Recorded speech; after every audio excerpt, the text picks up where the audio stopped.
warahmatullahi wabarakatuh. Alhamdulillah alladzi 'allama bil qalam 'allamal insana ma lam ya'lam. Asyhadu an la ilaha illallah wahdahu la syarikalah wa asyhadu anna Muhammadan 'abduhu wa rasuluhu la nabiyya ba'dah. Raditu billahi rabba wa bil islami dina wa bi Muhammadin nabiyya wa rasula. Allahumma inni as'aluka rizqan thayyiban wa ilman nafi'a wa amalan taqabbala. Bapak pimpinan daerah maupun pimpinan cabang serta ketua takmir Masjid Muhammadiyah Surabaya, mari kita bersama-sama tidak henti-hentinya untuk senantiasa berucap-ucap syukur kehadirat Allah Subhanahu wa taala, karena sampai dengan malam hari ini kita masih diberi kesempatan Allah untuk bertemu muka, bermuajahah untuk bersama-sama kita membahas hal yang sangat urgent di dalam Islam, yaitu tentang sholat. Bapak sekalian, supaya tidak terlalu malam, sekarang mari kita bersama-sama dengan pikiran jernih membahas masalah ini. Perbandingan pelaksanaan Qiyam Ramadan di Perserikatan Muhammadiyah. Saya mulai dulu dengan bahasa. Qiyam Ramadan itu bahasa hadis. Ya, bahasa hadis. Sedangkan tarawih itu bahasa fikih.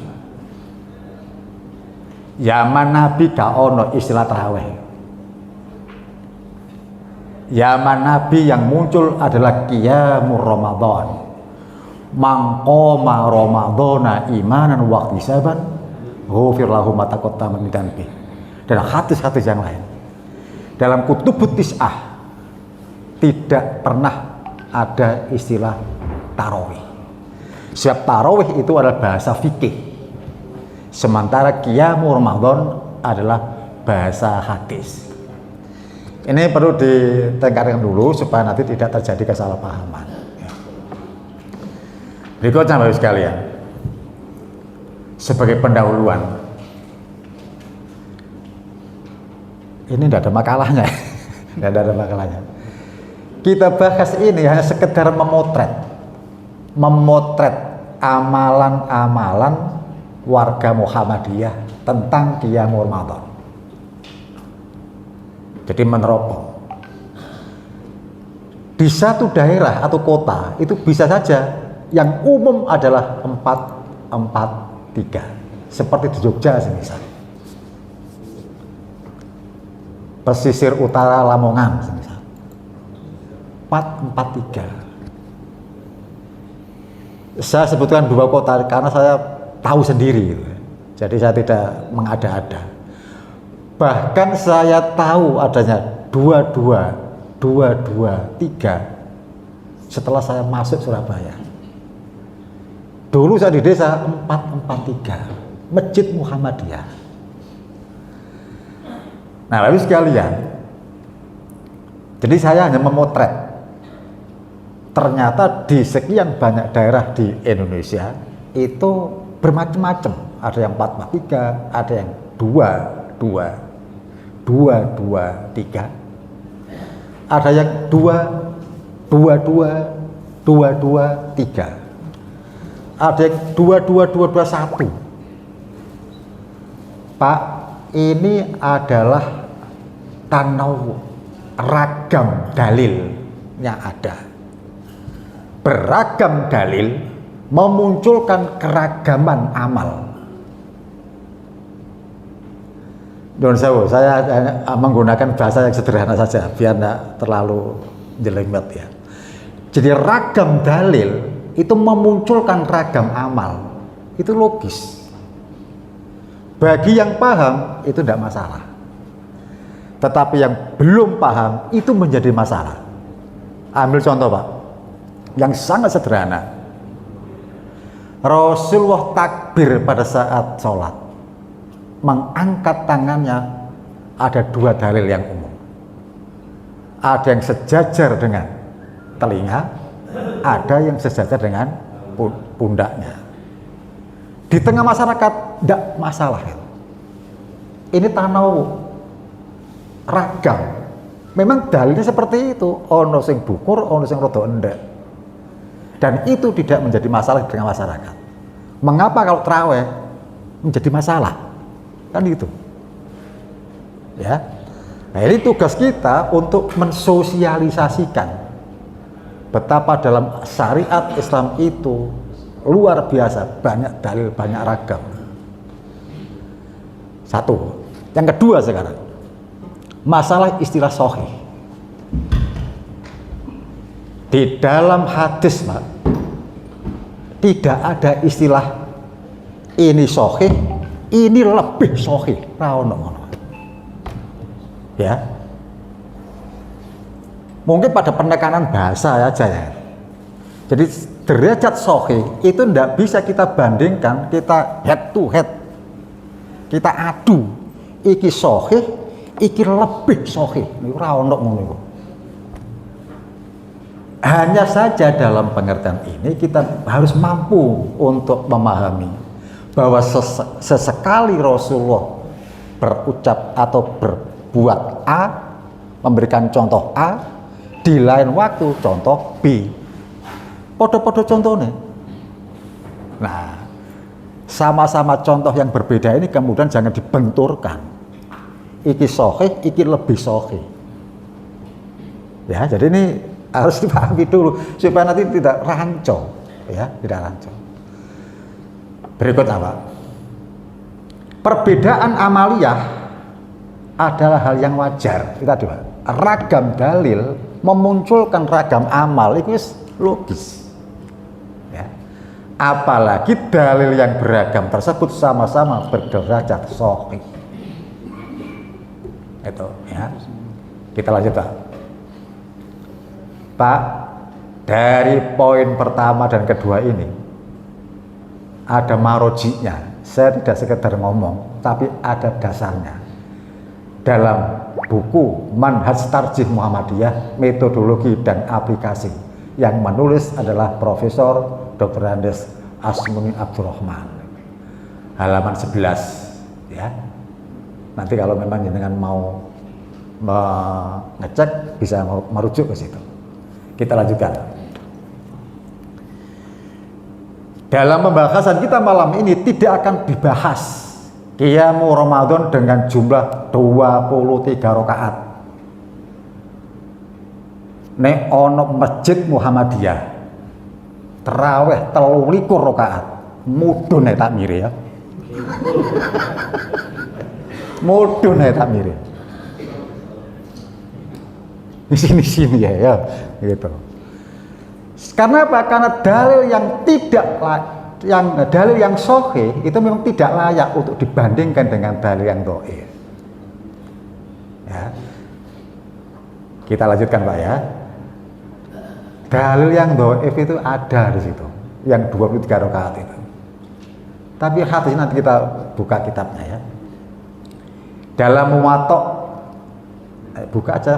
Oh, jenenge ngaji ya. Muwatta 233. Muwatta, Pak. Al-Malik Muwatta. 233. Nah, hadisnya ini, Pak. Ya. Nah, Bapak sekalian. Betul ya, 233 tadi ya. Sebentar, ben gak salah. 233, oke. Ya. Kita klik. Semua lihat apa? Semua lihat layarnya, Pak. Kita lihat sanadnya, Pak. Thariqur riwayah, jalan periwayatan hadis ini, Pak. Kita klik. Hadis ini bermasalah, Pak. Dan hadis ini sanadnya, Pak, tidak nyambung sampai Rasul. Jadi 23 rakaat, mengapa tidak umum di Muhammadiyah? Sebab Muhammadiyah nggak akan pernah menggunakan dalil yang model seperti ini. Sanadnya tidak nyambung sama Nabi. Maktu, ya. Jadi nanti ada yang mauquf, nyambung sampai Nabi marfu. Lah yang dipakai Muhammadiyah yang marfu, bukan yang mauquf. bukan pula yang makbub. Makanya kalau ada Masjid Muhammadiyah 23 itu dalil gak tepat itu. Dalil gak bisa diterima. Nah ini ya. Jadi ini mesti dipahami. Ini karena ada sekian banyak perwakilan dari Sabang maupun dari majelis tabligh dalam hal ini adalah para takmir. Saya berharap Mubalek Muhammadiyah mempunyai aplikasi ini, Pak. Ya. Kutubutis A. 9 kitab hadis, Pak. Nanti kita bisa ngecek mana dalil yang layak dipakai, mana yang tidak layak dipakai, ya. Itu nanti kita sinergi lah untuk seperti itu ya. Kita lanjutkan, Pak. Sekarang ragam kaifiyah qiyam Ramadan yang diamalkan warga Muhammadiyah. Saya menggunakan istilah formasi. Kok bal-balan formasi? Ya, 4-4-3. Barkai ya. Muncul dari mana? Pelaksanaan formasi ini berdasarkan hadis dari Abu Salamah bin Abdurrahman bahwa dia pernah bertanya pada Aisyah. Nah, ini ya, dalilnya cukup jelas. Di situ, Pak, langsung saja kita bicarakan. Tsumma yusolli arba'an. Jadi ada arba'an ya, arba'an kemudian salasan. 4-4-3. Hadis ini sangat jelas, Pak, menggunakan kata Ramadan, bukan lagi sholat lain, tapi terfokus pada kata Ramadan. Nah, oleh karena itu nantinya jangan kemudian kita heran kalau kemudian dalam salah satu masjid Muhammadiyah 4-4-3 yang dipakai. Ini mesti dipahami supaya nanti kita mempunyai hasanah, ya, mempunyai pandangan yang lebih. Kita lanjutkan, Pak. Ini langsung ya dalilnya. Ini Sahih Muslim. Kita nggak usah lihat atau ngecek sanadnya. Kalau udah Sahih Muslim, Sahih Bukhari, nggak usah dicek. Ya. Aisyah ditanya oleh sahabat itu, bagaimanakah sholat sunnah Rasulullah pada bulan Ramadan? Pada bulan Ramadan. Aisyah menjawab, Rasulullah mengerjakan sholat sunnah baik ketika Ramadan ataupun di luar Ramadan tidak lebih dari 11 rakaat. Ya. Hadis ini hadis fikli. Hadis yang bersumber dari pelaksanaan perbuatan Nabi. Hadis fikri. Nanti akan kita komparasikan, kita bandingkan, ataupun kita bisa menggunakan thoriqatul jam'i dengan hadis-hadis yang qauli. Sebab hadis kan ada 3, Pak. Fikri, qauli, takrir. Ya kan? Hadis fikri ini sangat jelas, Pak. Dan Aisyah tidak mungkin bohong. Ya, Aisyah tidak mungkin bohong. Apa yang ia lihat maka ia sampaikan. Jumlah rakaat yang beliau laksanakan ada 4 rakaat, kemudian 3 rakaat. Itu. Oleh karena itu, Bapak sekalian, sejumlah warga Muhammadiyah dari berbagai kota ada yang menggunakan hadis ini, mengamalkan menurut teks hadis. Wis ora usah ono istilah manhaj tarjih. Wis ora macem-macem. Menurut teks hadis begitu ya sudah itu.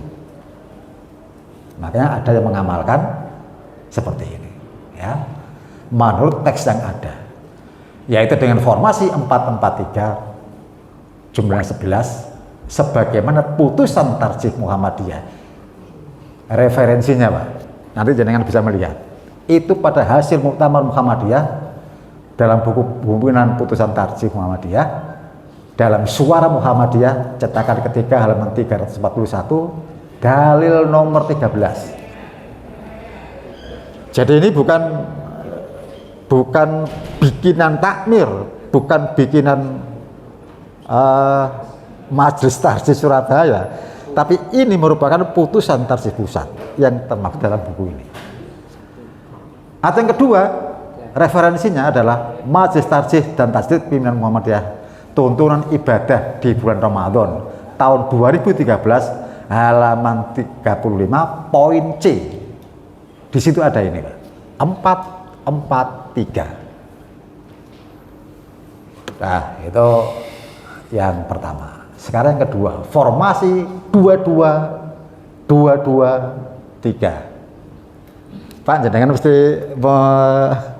melihat intonasi saya waktu menjelaskan Pak. Kalau 22 itu artinya 4. 22-22-3. Dari mana angka 2 ini? Ini ada hasil dari manhaj tarjih Muhammadiyah. Dengan menggunakan metode thoriqatul jam'i, mengumpulkan dalil dari berbagai macam dalil, ya, dikompromikan, memunculkan bentuk amalan. Sebab ada yang kemudian mengatakan begini, Pak, 22-2-2-3 iku ora ono dalile. Iku ono sing ngomong ngono iku. Ya apa Muhammadiyah dhewe. Ya kan? Nah, makanya perlu kita ketahui ini hasil manhaj Muhammadiyah, mengkompromikan 2 dalil atau lebih, memunculkan varian baru. 22-2-2-3. Sebab apa? Nah ini Pak, diingatkan Pak ya. Sebab apa? Ada hadis dari Az-Zuhri, dari Salim, dari bapaknya, dari Nabi Muhammad SAW, beliau bersabda, ini hadis qauli. Dan Az-Zuhri dari Salim tidak berbohong. Aisyah yang 443 tidak berbohong.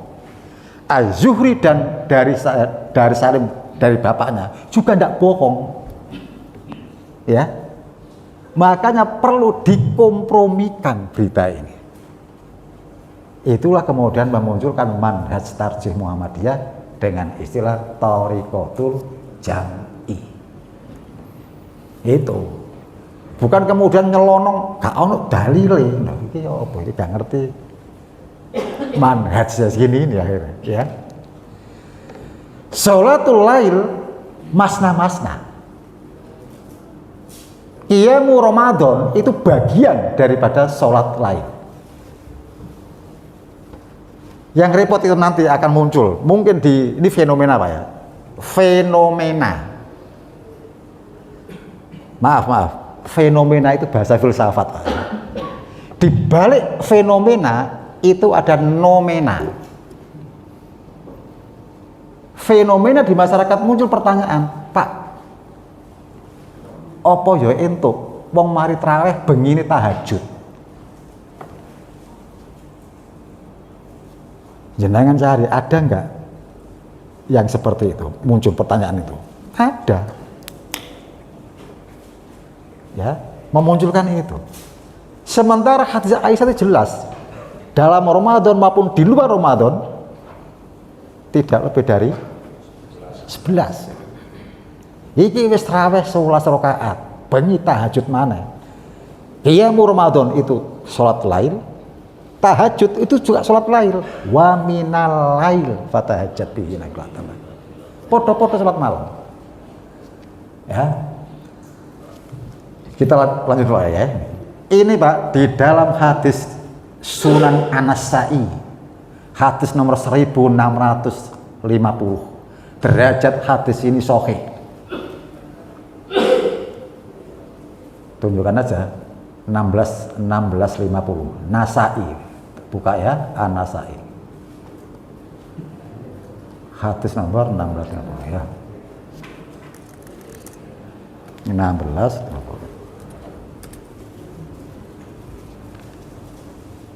Jadi di sini disebutkan Ansal min an abihi anna Nabi sallallahu alaihi wasallam qala sholatul lail masna. Nah ini Pak, kelanjutannya Pak. Fa idza khifta subha fa'autir biwahidah. Pak, hadis ini kita cek thoriq riwayat, jalan periwayatannya Pak. Banyak periwayatan dan itu sahih. Kita perkecil, banyak jalur, tidak ada yang merah. Kalau merah Pak, kalau merah ini dhaif. Ini ono kotak-kotak sing abang ini gitu dhaif. Iki lho Pak, sakmene akeh kotak ora ono sing abang. Ya. Jadi hadis ini diterima sahih. Ya. Oleh karena itu tadi saya sebutkan, Aisyah tidak bohong.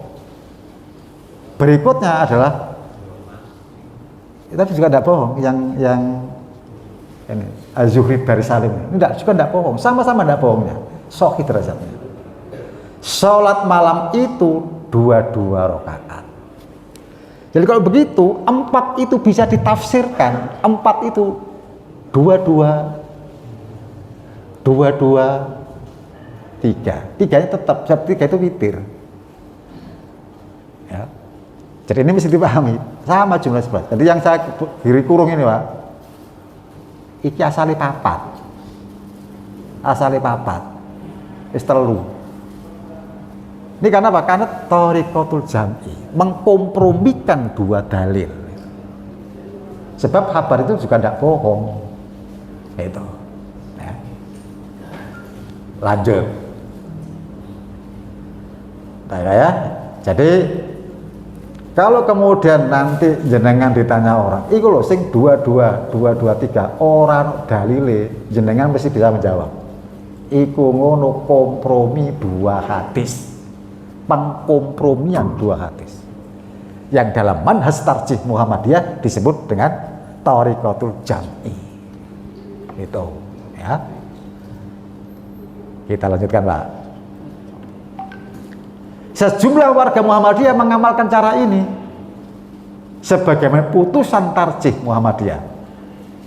Itu putusan tarjih, Pak. Jadi formasi ini ada putusan tarjih. Pusat. Jenengan mesti akrab dengan HPT Muhammadiyah. Dibuka Pak nanti dengan cari. Ada. Ya. Referensinya ini Pak.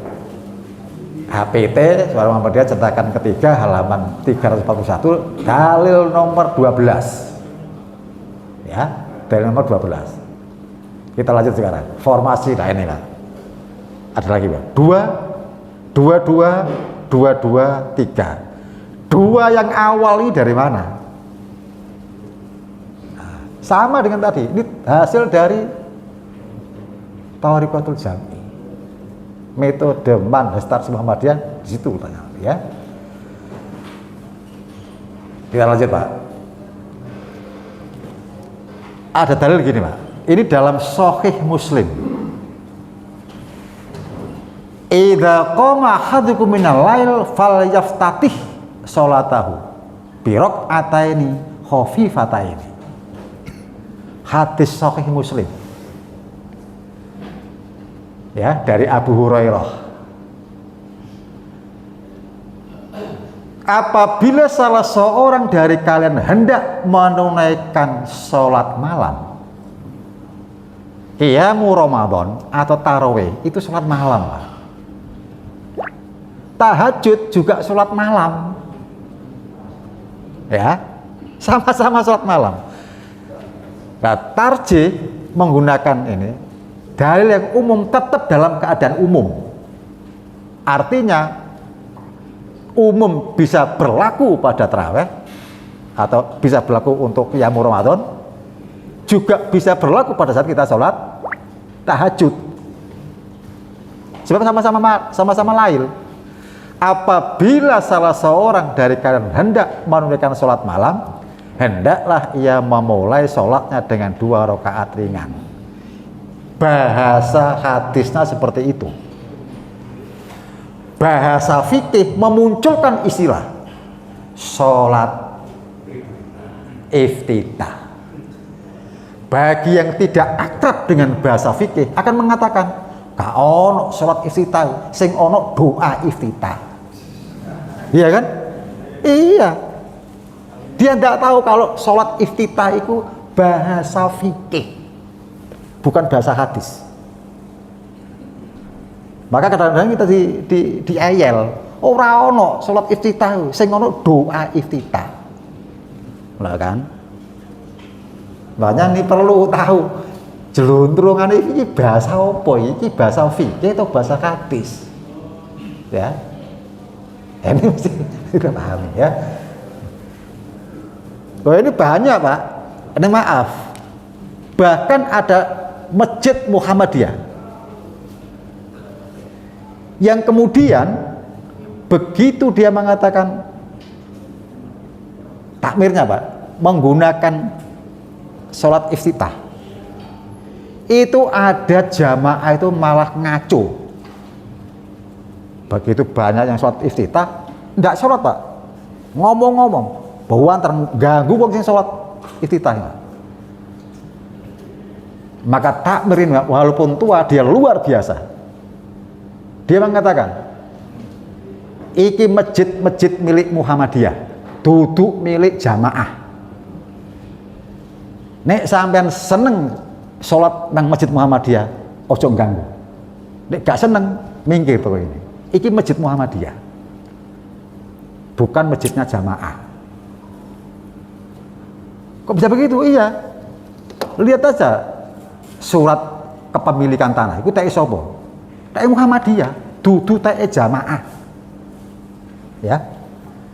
Kalau Muhammadiyah kemudian memberikan keputusan, Pak, produk tarje itu ada 3 Pak ya. Yang saya ini harus dipahami semua. Semua harus memahami.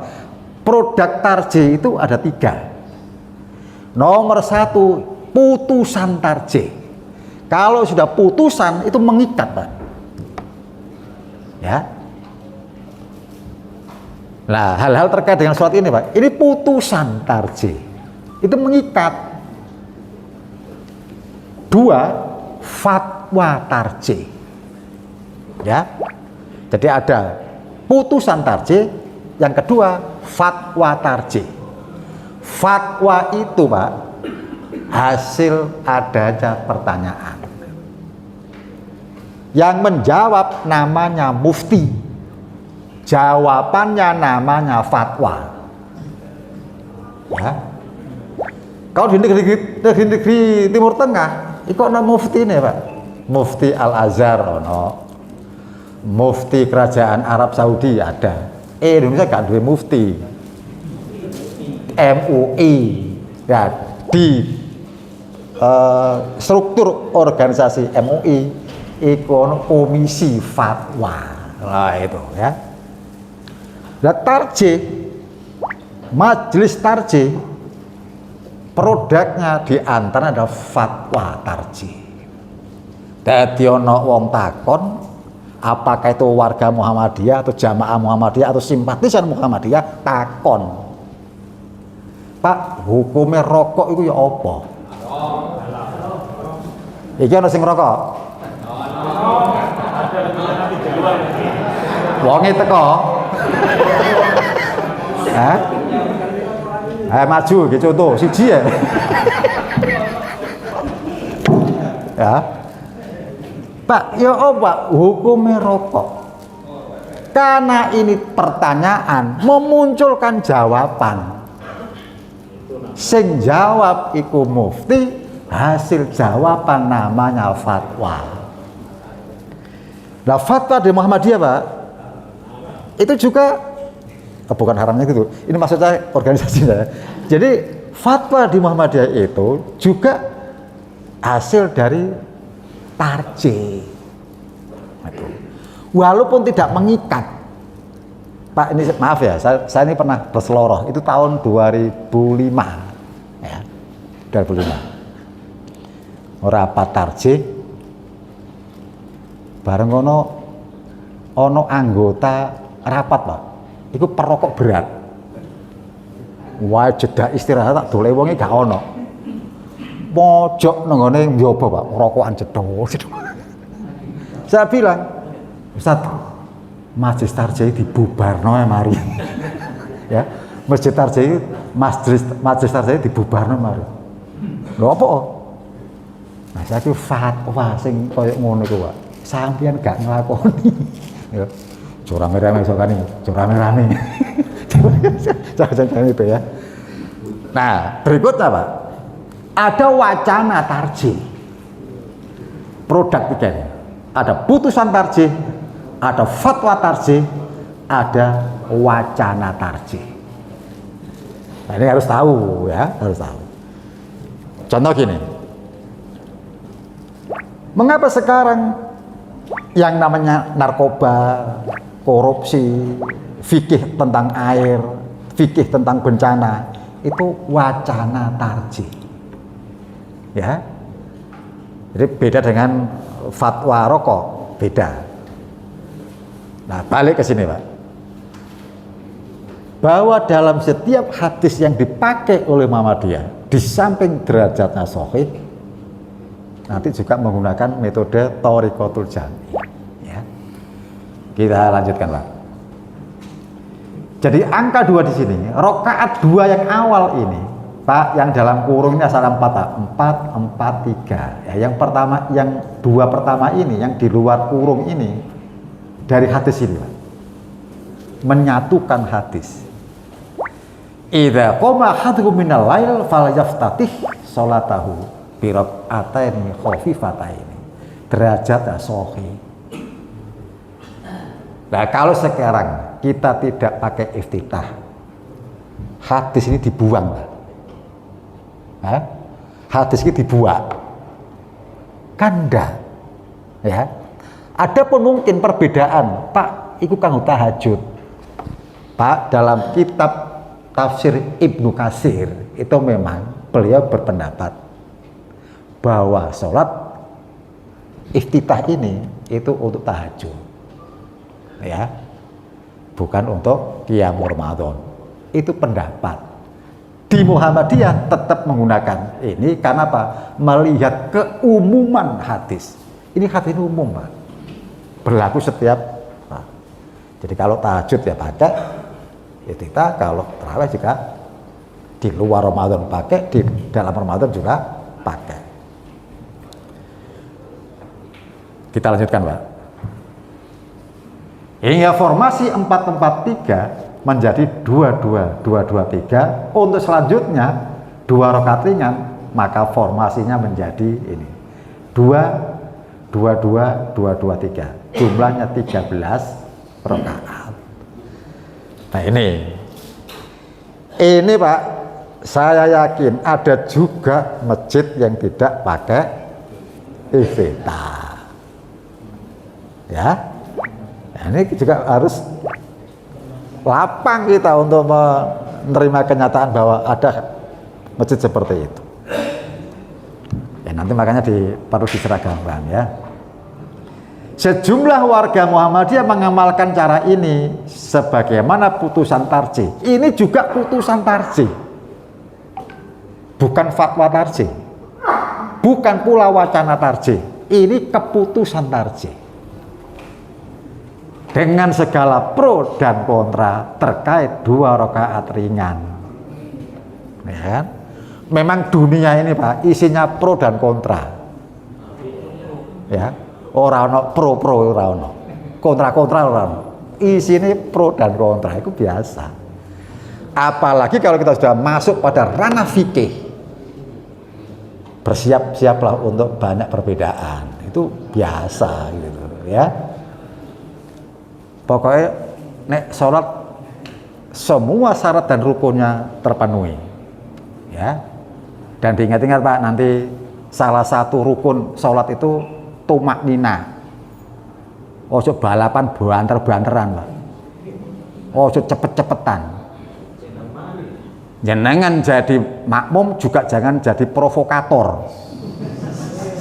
imame iki maca Qur'ane merdu nyaring, makmume dehem-dehem watuk-watuk. Iki provokator jenenge, ya. Tapi imam juga harus mempunyai apa? Toleransi yang cukup tinggi terhadap makmum. Ojo dawa-dawa. Ya, ojo dawa-dawa. Maaf ya. Zaman Nabi itu sudah terjadi kasus seperti itu.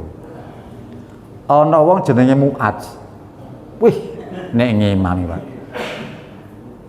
Rakaat pertama, Pak, Al-Baqarah habis. Coba Al-Baqarah 2 juz setengah, Pak. 1 rakaat habis.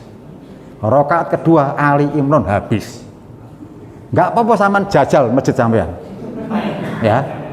Rakaat-rakaat berikutnya jamaah habis. Maka Rasulullah memanggil Mu'adz dengan kata-kata yang cukup tegas. Apakah kamu akan membuat fitnah dalam agama ini? Oh, dianggap fitnah. Ya. Jadi imam sing kaya ngono iku dianggap menimbulkan fitnah. Makmum sing dehem-dehem sing watuk-watuk iku provokator. Ya. Nanti kudu sing apik lah ya. Berikutnya, Pak. Referensi dari ini. Referensi dari 222 hasil Muktamar Muhammadiyah. Himpunan Putusan Tarjih Suara Muhammadiyah cetakan 3 halaman 343 dalil nomor 18. Putusan tarjih. Nah, kalau putusan tarjih itu mengikat, ya, mengikat. Lanjut, Pak. Nah, ini sing rame iki. Ya. Iki sing gare rame iki. 26 kali 1. 26 kali 1. Jenengan kalau mempertanyakan hadis ini, Pak, hadis ini sahih, Pak. Hadis ini sahih. Dari Zaid bin Khalid Al-Juhani. Ya. Jadi di sini ya karena panjangnya, Pak, ya, kita sebut aja. Jadi ada gini. Sungguh aku memperhatikan sholat malamnya Rasulullah. Ini tidak disebutkan apakah tahajud, apakah qiyamul Ramadan. Hanya menyebut aku memperhatikan sholat malamnya Nabi. Ya. La arma'akana sholat Rasulullah SAW laila. Ya. Nah ini. Jadi malam. Tidak disebutkan dalam Ramadan. Ya. Bisa ini tahajud, ya. Karena Pak, nanti kalau sudah disebutkan di sini, tsumma autar, ya, tsumma autar, kemudian witir 1 rakaat. Kalau kita merujuk hadis yang di depan tadi, Pak, ya, hadis yang di depan tadi, saya coba perhatikan, Pak, perhatikan baik-baik ya. Sholatul lail masna-masna fa idza khifta subha fa'autir biwahidah. Sholat malam itu 2-2. Jika kamu khawatir akan segera subuh itu datang, witirlah 1 rakaat. Pertanyaannya, jenengan tarawih itu mendekati subuh atau enggak? Nah kan, ini mesti dipahami, ya. Jadi sabda Rasulullah ini dengan witir 1 itu karena mendekati subuh. Nah kalau sekarang qiyamul Ramadan tidak mendekati subuh, apa juga 1? Muncul pertanyaan gitu, ya kan? Makanya kemarin ini sempat rame. Aku tahajud itu duduk qiyamul Ramadan, ya. Nanti kita bisa mengkaji lebih jauh, Pak. Ya. Apa sekarang beda sholat tahajud dengan sholat qiyamul Ramadan? Ya. Dan apa hubungan dengan azan? Pak, saya berharap nanti masjid-masjid jenengan mengumandangkan azan awal. Azan awal itu masruk. adzan awal itu disyariatkan. Jadi pada saat adzan awal itu 2 jam atau 1,5 jam sebelum datangnya subuh, saya yakin semua yang hadir sini Pak, belum subuh mesti ngelilir. Ya, saya yakin itu. Jadi jenengan Pak, ya diakit apa tidak ya? Jangan titen ya. Durung subuh, kula yakin jenengan pun ngelilir. Sebab itu merupakan apa? Sunatullah. Hampir semua makhluk hidup ciptaan Allah belum datangnya fajar sudah bangun. Aku iki wong desa Pak, jago kluruk durung subuh, manuk puter manggung durung subuh, bebek banyak, sapi kerbau sebelum datangnya subuh dia bangun sudah. Termasuk kita. Lalu itu diingatkan dengan adzan awal. Adzan itu hakikatnya adalah memberitahukan bahwa pelaksanaan waktu sholat telah tiba, tahajud telah tiba.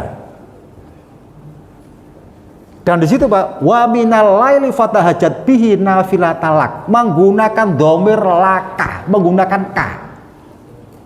Ka itu ada satu laki-laki. Jadi kalau begitu tahajud itu munfarid. Ora ono tahajud jamaah, munfarid.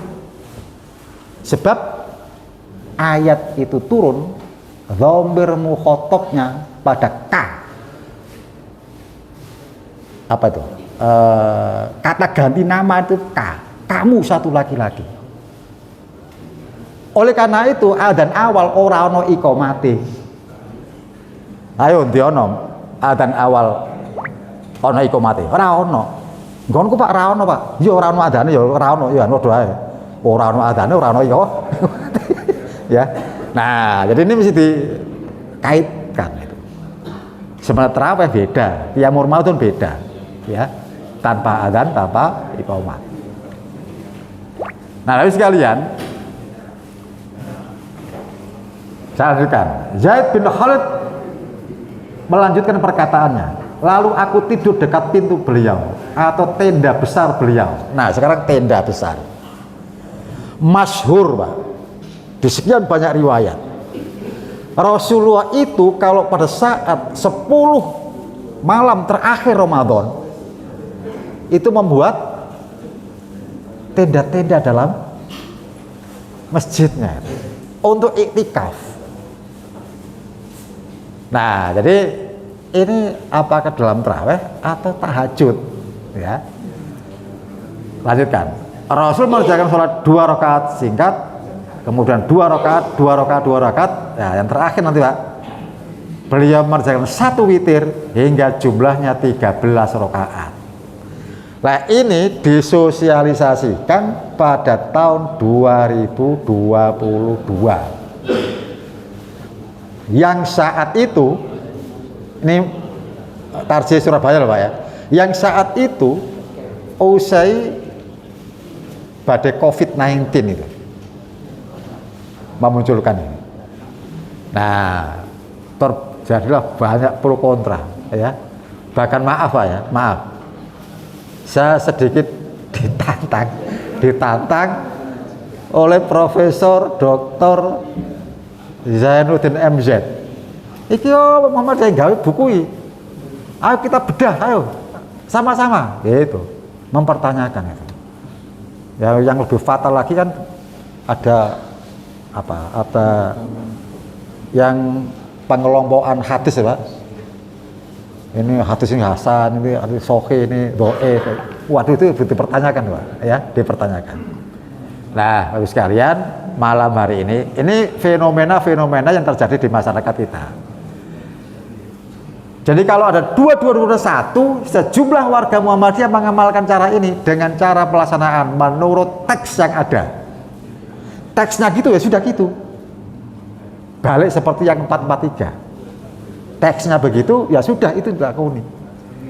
Nah, ini ya, sebagainya buku tuntunan ibadat di bulan Ramadan yang diterbitkan Masjid Tarjih dan Tajdid PP Muhammadiyah yang juga disosialisasikan oleh Tarjih Surabaya tahun 2022. Ya. dengan segala pro dan kontranya terkait witir 1 rakaat. Pak, witir 1 rakaat kaya NU gitu. Ya. Wah, jadi pro dan kontra di masyarakat. Referensinya jelas. Nah, kalau kita sudah bisa memotret sekian banyak amaliyah terkait dengan sholat qiyam Ramadan, nanti bagian Masjid Tarsi untuk memutuskan atau memberitahu konklusinya, biar nanti Dr. Toat yang menyampaikan. Ya, saya berharap peran takmir yang menentukan. Pak, maaf ya, yang takmir jangan kemudian diserahkan ke imam. Pak, ini pakai istiqat atau tidak? Wis monggo jenengan, terserah jenengan. Ojo Pak, ya, ojo. Ini nanti memungkinkan terjadinya wingi no kene papat telu. Saiki imam iki 2223. Iki sing bener sing ndi? Lah gitu kayaknya. Masyarakat bingung. Sampai sing jenenge makmum sing subhanallah dipikir imamnya keliru. Padahal 443 bener di subhanallah. Ya dipikir, makanya nanti takmir ya begitu ada penegasan dari Pak Dr. Setiawan nanti ya Toat ini, jenengan bisa menggunakan pilihan jenengan. Saya pernah maaf ya, ini terus terang saja, di Sawahan sosialisasi dengan ini, tak beri gambaran seperti ini. Pak, sosialisasi belum selesai, ada interupsi. Itu Ustaz, apapun yang jenengan paparkan, masjid kami tetap seperti dulu. Masa ini pemaparan durung mana wis diinterupsi Pak, tetap seperti dulu. Wes banyak apa? Nah, tetap atau tidak, setidaknya jenengan mempunyai argumentasi, alasan-alasan terkuat ya. Dan takmir akan lebih ngerti tentang jamaahnya. Oleh karena itu takmir jangan nyerah bongkokan ke imam, gitu ya. Sebatas nanti bukan menjadi masalah. Saya begitu yang dapat saya sampaikan. Saya kembalikan kepada pembicara. Dari saya cukup. Wassalamualaikum warahmatullahi wabarakatuh.